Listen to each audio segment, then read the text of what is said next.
Hello, good afternoon. It's Nurse Melissa, and this is Peanut. This is my mom's codependent Jack Russell Terrier. I just spent about a half an hour recording a very dry reading of an academic paper. So I'm going to try again. I'm going to up the energy. I know we've got all of our, holiday bump of benzodiazepines in our system right now. So I'm going to try to bring the energy, okay? What I'd like to talk about is nurse practitioners, why they are awesome, why they are great, why they are the best thing for our healthcare system, and primary care really needs them, and I love them, okay?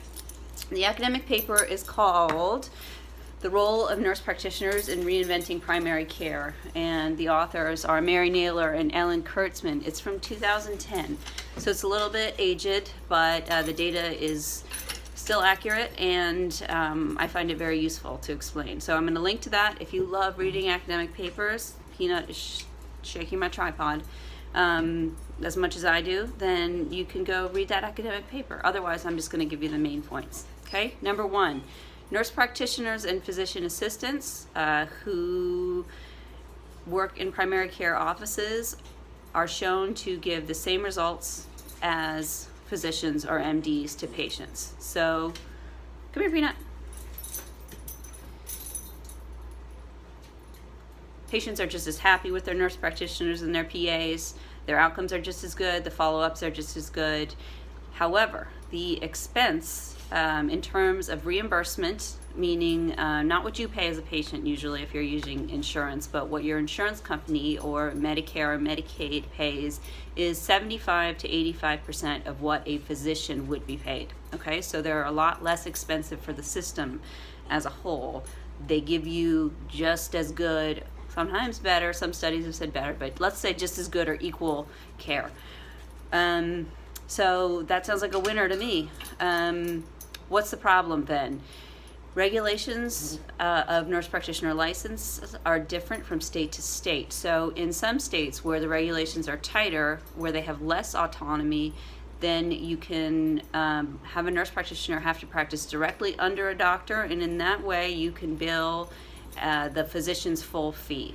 If the doctor is right over him or her, they can bill the full physician fee to the insurer. So that doesn't save any money and it doesn't credit the nurse practitioner or PA for the work that they're doing. So we don't like that. Let's see, what can we do in the future? We can get regulation that regulates licenses on a federal level instead of a state-by-state level, so we can even out the playing field. And everybody gets credit. Everybody gets credit for being good or being bad, whatever it is. We can measure it more easily. It should be a great deal of money savings. There are numbers in there in that paper about how much savings over time, but it's a little boring. It's in the billions. And also, we need to promote education of nurse practitioners and physician assistants. Peanut is totally into the pepperoni. Come here, Peanut.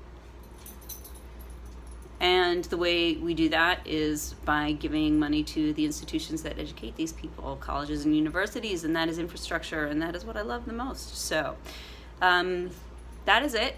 A very specific role within the nursing universe, the nurse practitioner, advanced practice nursing, and how they are reinventing and reshaping and helping primary care. Next week, or let's hope I can get it together next week, I would like to talk about pricing models, value-based versus fee-based. You may have heard about this around the Affordable Care Act, but it's confusing, it's important to understand, and I want to understand it too, so I'm going to teach it to you. Thanks, y'all.